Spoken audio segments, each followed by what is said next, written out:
Bismillahirrahmanirrahim. Assalamualaikum warahmatullahi wabarakatuh.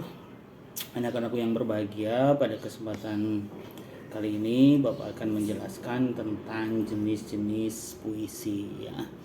Tolong kalian simak dengan sebaik-baiknya agar nanti kalian mudah untuk memahami dan tentunya nanti bisa menyelesaikan apa yang harus menjadi tujuan akhir dari pembelajaran kalian, yaitu tentang memahami tentang jenis-jenis ciri-ciri dari puisi Indonesia. Oke, bisa dilihat silakan di sini. Mengapa puisi itu memiliki jenis yang berbeda?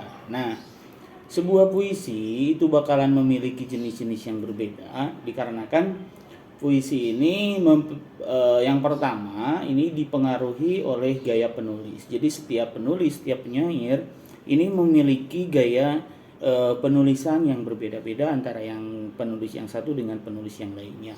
Nah, yang kedua terpengaruh juga oleh perkembangan zaman. Jadi puisi ini terpengaruh oleh perkembangan zaman. Umpamanya kalau zaman dulu ya, ketika masih belum ada Indonesia, kebanyakan puisi itu masuknya ke dalam puisi lama seperti ada gurindam, pantun dan lain sebagainya gitu. Namun karena perubahan zaman semakin kesini maka puisi itu berkembang juga berdasarkan tata cara penulisannya atau tipografinya, maka puisi juga terpengaruh oleh zaman, dimana sekarang lebih banyak menggunakan puisi baru atau puisi kontemporer ya, yang terlihat lebih bebas tanpa ada aturan-aturan dalam penulisan puisinya. Terus yang ketiga, puisi bisa berbeda juga karena kebutuhan karya. Kebutuhan karya puisi ini bisa menyebabkan puisi itu menjadi berbeda-beda ya jenis-jenisnya gitu. Tiap penulis mungkin bisa, karena kebutuhan karyanya pada suatu kesempatan itu harus membuat sebuah puisi lama, dalam kesempatan lain harus membuat puisi kontemporer, maka ini berpengaruh juga sebagai akibat dari kebutuhan karya itu sendiri. Yang keempat, sense penulis. Sense penulis di sini berkaitan dengan perasaan hati pada saat penulis membuat puisi tersebut. Jadi ketika puisi dibuat, perasaan hatinya, sense-nya, rasanya gitu sedang seperti apa, maka itu bisa mempengaruhi juga ke dalam jenis penulisan puisi. Dan yang kelima, yang terakhir, yaitu bisa dikarenakan faktor eksternal ya. Faktor eksternal di sini bisa banyak ya yang mempengaruhinya, dimana faktor eksternal itu faktor di luar dari penulis itu sendiri, baik yang bersifat membangun atau yang bersifat hal-hal yang lainnya. Ini tentu berbeda-beda dirasakan oleh penulisnya. Oke, kita lanjut ya. Nah, ini ada beberapa jenis puisi ya. Puisi bisa dikelompokkan ini menjadi berdasarkan jenis-jenis, ada 6 jenis kalau dikelompokkan itu. Yang pertama ada puisi lama ya atau klasik, bisa dilihat di kotak yang berwarna biru. Terus ada puisi baru ya yang sifatnya lebih bebas. Kalau puisi lama itu atau klasik ini terikat oleh aturan penulisan puisi, sedangkan puisi baru ini lebih bebas. Yang ketiga ya, ini puisi kontemporer. Nah, puisi kontemporer ini lebih bebas dari puisi yang baru, di mana dalam tipografinya, dalam pemilihan diksinya ini bisa seenaknya gitu ya, boleh dikatakan bagaimana keinginan dari penulis itu sendiri. Ada juga puisi naratif yang lebih kepada bercerita melalui puisi. Ada puisi lirik ya. Ini puisi lirik ini lebih kepada syair. Juga ada puisi deskriptif. Kalau puisi deskriptif ini puisi yang mendeskripsikan, puisi yang menggambarkan seseorang gitu ya. Nanti ada contohnya. Selanjutnya kita bahas dulu ini puisi lama. Puisi lama disebut juga dengan puisi klasik. Kenapa disebut puisi klasik? Karena puisi ini lahir pada zaman-zaman dahulu gitu ya. Salah satu jenisnya itu gurindam, ada juga pantun, ada syair ya, ada mantra dan lain sebagainya. Nah, dalam puisi klasik ini ini pemilihan bukan pemilihan, bentuk rima ya. Rima itu bunyi senyap akhir. Ini sangat ditentukan sekali. Ada aturannya, apakah rimanya harus AA atau rimanya harus AB atau yang lainnya. Begitu juga dengan baris-barisnya ya.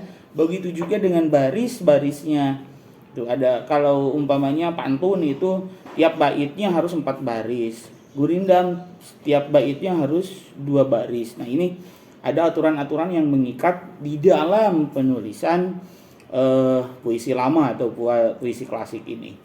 Nah, Bapak akan menjelaskan salah satu jenis dari puisi klasik yang itu gurindam. Nah, gurindam ini merupakan bentuk puisi lama yang terdiri dari 2 bait. Ya, 2 bait. Tiap bait terdiri dari 2 baris kalimat dengan rima yang sama, merupakan satu kesatuan yang utuh.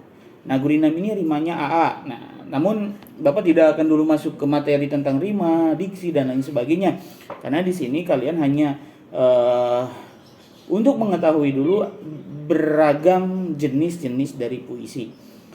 Menurut KBBI, gurindam adalah sebuah bentuk karya sastra yang berupa sajak. Satu baitnya ada 2 baris. Jadi per baitnya 2 baris. Itu di penjelasan yang lain nanti ya. Karena materi kali ini kita tidak sedang membahas tentang tata cara atau ciri-ciri gitu ya. Kita baru mengenal dulu jenis-jenisnya saja. Isinya berupa nasihat atau petuah. Nah, contohnya seperti ini. Ini contoh gurindam, cari ilmu wajib hukumnya, bahkan sampai ke negeri Cina. Ini belakangnya harus harus ada A sama. Kalau ini UU. Nah, ini rimanya dikatakan AA. Meskipun di belakangnya huruf vokalnya U, tapi rimanya tetap AA. Ya, jika berilmu jangan langkuh, nanti dirimu akan terjatuh. Jadi orang pintar memang perlu, tapi harus juga bijak selalu. Dan seterusnya, gitu ya. Ini contohnya. Bapak memberikan contohnya singkat saja ya. Yang kedua, ini ada puisi baru atau bebas. Puisi baru atau bebas adalah puisi yang memiliki bentuk baru. Bentuk baru di sini merupakan bentuk yang lebih baru dari puisi yang lama, dari puisi klasik. Di mana puisinya itu tidak terikat oleh aturan-aturan dalam penulisannya. Nah, contoh dari puisi baru ini sangat bermacam-macam. Sebetulnya puisi yang lebih baru ini merujuk pada sebuah genre gitu. Nah, untuk genre-genre puisi baru silakan kalian bisa cari sendiri atau bisa kalian baca sendiri pada buku-buku rujukan yang sudah pernah Bapak sampaikan. Nah, puisi baru ini merupakan puisi inkonvensional. Maksud puisi inkonvensional itu puisi yang di luar dari ketentuan-ketentuan konvensi penulisan puisi klasik gitu. Jadi tidak ada aturan harus satu baitnya 2 baris atau 4 baris, harus memiliki rima AA, AB, AB atau yang lainnya. Jadi puisi ini lebih bebas. Nah, meskipun tidak memiliki sifat terikat, tetapi masih ada aturannya ya. Nah, aturan yang paling penting dalam sebuah karya itu ada ritme, rima, dan tentunya musikalitas. Nah, musikalitas itu maksudnya gini. Ketika kalian menulis puisi itu kan dinikmati dengan dibaca. Nah, maka kalian harus memperhatikan juga nantinya si puisi itu mau dibacanya seperti apa. Jadi jangan sampai kalian menulis puisi seenaknya saja, kalimatnya panjang gitu. Sehingga ketika dibaca bingung ini harus dijedaknya di mana gitu. Jadi ritme, rima, dan tentunya musikalitas ini harus sudah kalian tentukan sendiri berdasarkan berdasarkan dari rasa yang timbul dalam penciptaan puisi tersebut. Oke. Sebagai contohnya ini ada Perjalanan Usia karya Chandra Malik. Anak-anak tumbuh dewasa, akankah aku hanya tumbuh menua gitu. Kelak mereka butuh lawan bicara. Apakah kala itu aku kakek pelupa. Nah, jadi si puisi ini harus ditentukan musikalitasnya seperti apa, aturan bunyi rimanya, ritmenya ketika membacanya seperti apa. Ini harus benar-benar diperhatikan. Anak-anak tidak selamanya bayi, mereka butuh tak hanya dimengerti. Mereka punya mata, punya hati, tidak cukup dengan harta yang diwaris. Nah, meskipun ini cenderung sederhana kalimatnya, namun memiliki makna yang mendalam. Seperti pada bunyi baris terakhir, mereka punya mata, punya hati, tidak cukup dengan harta diwarisi. Ya, meskipun ini terkesan sederhana gitu, namun bahwa seorang anak itu bukan hanya butuh dengan harta gitu, tetapi mereka juga butuh dengan sesuatu yang menjadi contoh, ya, seperti dalam baris ini mereka punya mata, ya, punya hati yang bisa dirasakan gitu. Jadi bukan hanya perlu hartanya saja, tetapi mereka juga punya mata untuk melihat patut dicontohnya apa gitu. Mereka punya hati seperti itu. Nah, yang ketiga ini puisi kontemporer. Puisi kontemporer merupakan puisi yang ingin ditulis sebebas-bebasnya, atau ada yang juga mengatakan puisi ini puisi yang beling gitu, bebas dalam segi bentuk dan lain sebagainya. Mau dibuat seperti cangkir, ya, mau dibuat seperti pot, karena ada puisi dengan judulnya pot dan lain sebagainya. Nah, seperti jenis puisi pada umumnya, namun puisi kontemporer ini memiliki ciri sendiri, yaitu puisi tidak memiliki bait atau baris yang beraturan. Kata-kata yang dipilihnya biasanya lebih informal atau kurang santun. Jadi ya emang puisi ini puisi yang sangat bebas sekali. Ini lebih bebas dari puisi baru, ya, bebas dari puisi baru. Kalau puisi lama memang sudah banyak aturannya, sedangkan puisi baru ini lebih bebas lagi, ya. Puisi kontemporer ini lebih bebas lagi dari puisi baru. Contohnya ini, Sajak Sikat Gigi oleh Yudhistira A.N.M. Masardi. Seorang lupa menggosok giginya sebelum tidur. Di dalam tidur ia bermimpi. Ada sikat gigi menggosok-gosok mulutnya sampai terbuka. Ketika ia terbangun di pagi hari, sikat giginya tinggal sepotong. Sepotong yang hilang itu agaknya tersesat di dalam mimpi dan tak bisa kembali. Dan ia berpendapat bahwa kejadian itu terlalu berlebih-lebihan. Jadi si puisi ini cenderung seenaknya gitu. Masa ada gitu sikat gigi ketinggalan di dalam mimpi, ya, dan lain sebagainya lah. Nanti kalian bisa explore sendiri, bisa discover sendiri tentang contoh-contoh dari puisi kontemporer ini. Selanjutnya ada puisi naratif. Kalau puisi naratif ini lebih kepada puisi yang bercerita gitu ya. Puisi yang bercerita tentang sesuatu hal. Puisi naratif bisa dibagi menjadi beberapa macam, seperti balada yang menceritakan kisah-kisah cinta dan lain sebagainya. Ada juga puisi yang mungkin kalian tahulah yang sifatnya bercerita itu seperti apa. Nah, puisinya bercerita, ada urutan waktunya gitu. Nah, secara umum puisi naratif ini berisi tentang ungkapan cerita atau penjelasan tentang penyair, karakter, latar atau rangkaian peristiwa tertentu yang misalnya dijelaskan melalui kisah tersebut. Singkatnya, jenis puisi ini berusaha untuk menceritakan suatu kisah dan menyampaikan dengan sangat jelas seperti itu. Selanjutnya, ini contohnya. Pertemuan di malam hari. Setelah minum jus bulan pertama, aku berjalan tanpa tujuan melewati hutan. Berarti kan bercerita, ya. Kemudian ada aroma double yang menakjubkan mengganggu. Berdiri di tengah semak belukar berhenti menyanyikan serangga nokturnal, desain sebagai gaya-gaya tanpa pikiran dan perasaan. Jadi puisinya bercerita. Yang ke berapa? Yang kelima ini ya. Ada puisi lirik. Nah, puisi lirik ini puisi yang lebih kepada bentuk syair-syair gitu ya, yang enak. Kalau di sini lebih kepada serenada gitu. Serenada itu sajak sebuah percintaan. Jadi lebih berlirik gitu. Memiliki mana nyanyian yang tepat dinyanyikan ketika datang senja. Jadi anak senja ini, anak-anak senja. Ini puisinya puisi lirik. Contoh, pergi keluar di malam yang dingin. Pergi pada malam yang dingin tanpa baju hangat saya saat ini.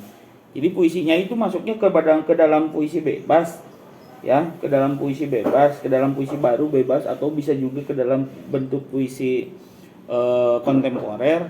Namun ini kalimatnya cenderung lebih bisa dinyanyikan gitu, mengandung lirik dan mengandung musikalisasi. Oke. Yang terakhir ada puisi deskriptif. Kalau puisi deskriptif ini puisi yang menggambarkan, ya, puisi yang menggambarkan, menjelaskan tentang sesuatu hal. Contoh puisi tentang si gadis sendu menawan. Saat aku menatapnya, matanya yang sayu itu. Berarti kan saat aku menatapnya, matanya yang sayu itu berarti matanya kelihat, matanya teh sayu gitu. Nah, maka di sini mata yang sayu itu digambarkan sebuah deskripsi. Jadi si penyair ini mendeskripsikan mata itu kan ada mata bolotot ya, ada yang sipit, ada yang pecak, mohon maaf, ada yang tidak bisa melihat salah satunya gitu. Nah, si penulis ini mendeskripsikan bahwa matanya yang sayu itu bagaikan angin sepoi yang menyentuh kulit yang berkeringat. Jadi mendeskripsikan gitu. Kalau ketika tangan penuh keringat terus ada angin gitu kan enak, sejuk dan lain sebagainya. Bagiku mata sayu itu alami apa adanya. Mata sayu yang ia punya itu telah menawan perasaanku sehingga rasa ini tidak sungkan untuk mencuri mata sayunya dan membawanya ke alam mimpi. Jadi tulisannya ini seolah-olah tergambar bahwa kita itu sedang melihat seorang gadis yang memiliki mata yang sayu. Nah, itu tadi merupakan 6 jenis-jenis puisi, pengertian beserta contohnya. Jadi untuk pembelajaran hari ini cukup sekian dulu. Namun ada untuk menambah pemahaman kalian, silahkan kalian buat atau minimal kalian cari contoh lain ya, contoh lain dari yang sudah Bapak sebutkan tadi dari masing-masing puisi yang telah Bapak jelaskan. Kemudian nanti kirimkan tugasmu melalui link yang ada di deskripsi di bawah ya. Oke? Tetap semangat dan berbahagia untuk kita semua. Mudah-mudahan kita bisa berjumpa lagi di lain kesempatan di pertemuan tatap muka langsung. Ya, terima kasih. Sampai jumpa. Billahi taufiq wal hidayah. Wassalamualaikum warahmatullahi wabarakatuh.